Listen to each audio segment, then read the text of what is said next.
Alô, tudo bem com você? Seja bem-vindo aqui a uma aula. Na verdade, não vai ser bem uma aula de matemática. A gente vai conversar um pouco, eu vou mostrar algumas coisas para vocês, já tem uma expressãozinha numérica aqui, mas o tema hoje é sobre a tua capacidade de evoluir nos conteúdos de matemática. E aí eu vou contar algumas experiências aqui, vou fazer algumas comparações e talvez vocês possam aí se identificar também. Olha só, a gente poderia falar aqui de alta performance, né, em ensino fundamental, ensino médio, graduação, mestrado, doutorado, mas eu peço licença para a gente falar basicamente de concurso público, que é uma coisa que muita gente corre atrás. Só que muitos alunos, principalmente os que me procuram, e a gente vê que passar num concurso público tem sido uma tarefa bem árdua para muita gente. E a gente percebe que, na prática, os alunos eles se queixam muito da matemática. Eles não conseguem resolver as questões de matemática que caem nos concursos públicos. E aí eles me procuram, por exemplo, para a gente tentar. E aí, lógico, eu como um professor, eu tento entender o que ele está precisando. Eu identifico as dificuldades dele e a gente tenta sanar tudo isso. E aí você pergunta eu pergunto para ele, né? Assim, e aí, como é que tá? O que está acontecendo? Quais são as suas dificuldades? O aluno não sabe dizer. Ele só fala que não tem base. Ele fala que não consegue resolver. Ele estuda matemática, mas ele não consegue resolver as questões de concurso público. Lógico, principalmente na hora da prova, né? E nos simulados, acredito também que não está conseguindo. E aí a gente começa a dar as aulas e normalmente eu dou aula em grupos pequenos, né? Ou individual, aulas particulares, que pode ser presencial ou online também. E aí a gente começa a identificar, né? Com mais rapidez ali quais são as dificuldades, né, que o aluno está tendo. Essa é uma das facilidades que a gente tem quando trabalha com poucos alunos. E aí a gente começa a identificar as deficiências básicas. E aí, deficiência básica pode ser qualquer coisa, né? Não tem um parâmetro aí, o que é base, o que é o básico do básico. E a gente começa a perceber que as grandes dificuldades ali que impede o estudante, né, de atingir o resultado dele, de ter uma curva de aprendizado elevada, né, é uma falta de base que começa lá pela tabuada. Quando a gente fala assim para o aluno, você precisa estudar mais a tabuada. O aluno dá um passo para trás e fica nervoso, fica até nervoso, né? Fica preocupado, fala, não, como assim? Tabuada? Não, tabuada a gente estuda lá na terceira série, quarta série, quinta série. Eu falei, não, é a tabuada. Você precisa estudar a tabuada de multiplicação e de divisão, principalmente. A de adição e subtração, a gente, né, dá um jeito, vamos fazer mais contas, e aí a gente tenta organizar isso. Mas, principalmente, eu preciso que você estude bastante multiplicação. A tabuada, por exemplo. Tabuada do 1, do 2, do 3, do 4, até o 10, por exemplo. E aí a divisão, depois que você entende o algoritmo de divisão, a coisa se encaixa. Porque se você sabe multiplicar e entende o algoritmo da divisão, você vai conseguir dividir muito bem. E a partir daí você vai gastar menos energia estudando matemática e as coisas vão evoluir mais rápido. O aluno, às vezes, ele fica um pouco relutante. Mas será que é isso? Eu falei, vai por mim. Eu estou identificando o que você está errando. Eu estou vendo o que você tem dúvida. Às vezes o aluno não tem dúvida na interpretação. Às vezes ele entende o processo, mas ele não consegue fazer. Ele erra as contas. E aí ele começa a misturar, ele começa a achar que ele não é capaz de aprender matemática. Certo? Então, olha só, o que eu trouxe aqui para vocês? Eu já deixei aqui uma expressão numérica. Essa é uma expressão numérica que nós podemos ver tranquilamente no 5º ano do ensino fundamental. No 6º ano, com certeza. No 7º também. No 7º nós aprendemos os números inteiros, né? Que são os números positivos e os negativos. Mas essa é uma expressão bem clássica ali do 6º ano do ensino fundamental. E muitos alunos erram. Então, o aluno quer passar num concurso público, por exemplo, esse do IBGE que vai ter, do Censo Demográfico, que vai ocorrer agora em 2022, e ele precisa saber resolver isso aqui. Chega a ser uma expressão numérica infantil. Ó, eu fiz questão de colocar esse sinal aqui de divisão. Por quê?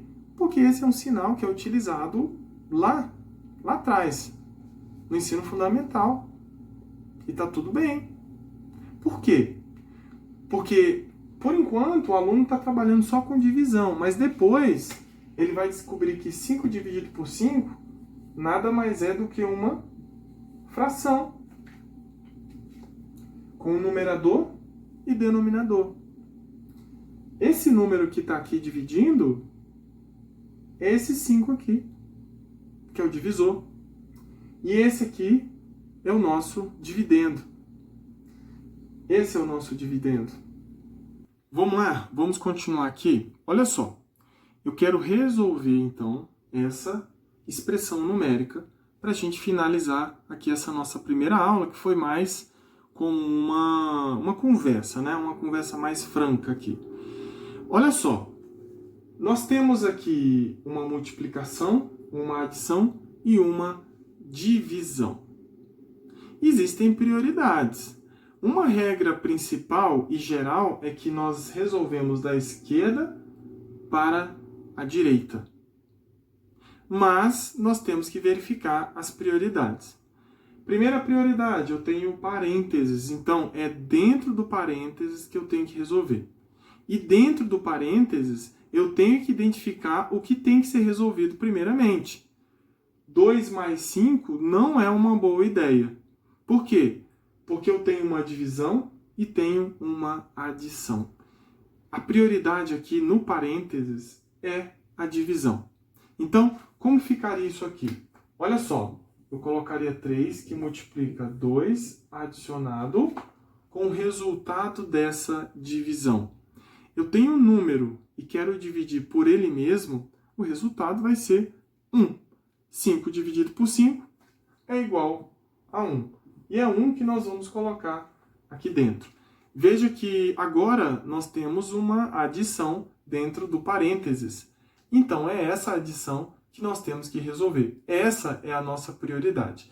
E veja que, quando nós resolvermos isso aqui, nós vamos tirar esse número dos parênteses. Vamos lá? Olha só.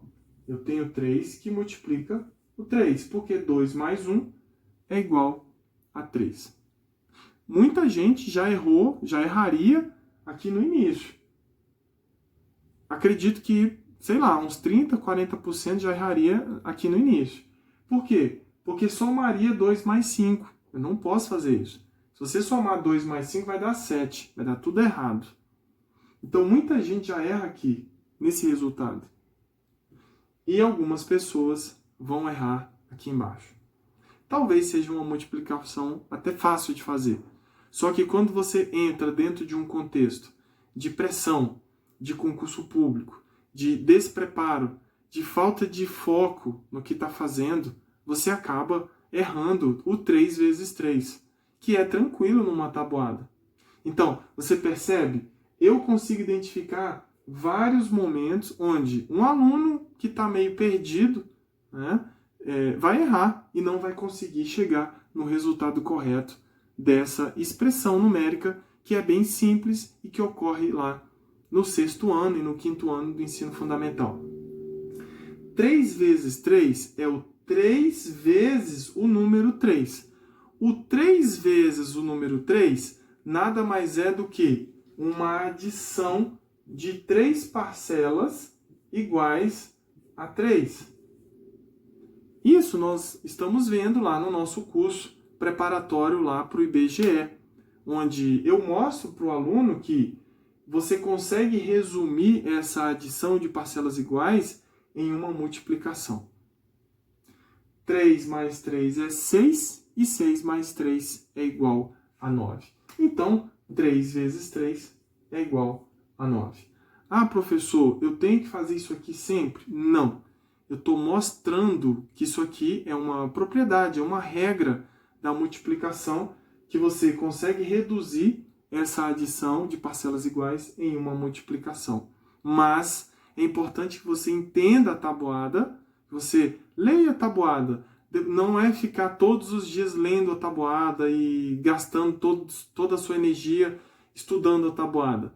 Você estuda a tabuada quando você entende, quando você começa a decorar e ter uma familiaridade com os números ali, você vai começar a praticar matemática nas questões de concurso, nas questões de exercício, de atividades, de fixação, e você não vai precisar mais. As pessoas não entendem.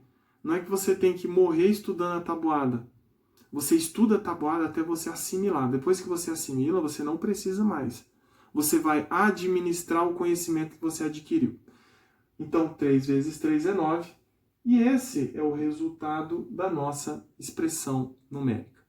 E se você quer aprender um pouco mais de matemática, se você está estudando para os concursos do IBGE, ou se você está estudando para um outro concurso que tenha matemática base, ou se você quer estudar para um concurso mais difícil, um tribunal, ou um outro concurso que tenha matemática um pouco mais complexa, e não está conseguindo ter muita evolução, entra lá no YouTube, nós temos uma playlist que eu estou criando para os concursos do IBGE, para o censo de 2022, que serve para todo mundo, certo? Então é isso. Aguardo você na próxima aula.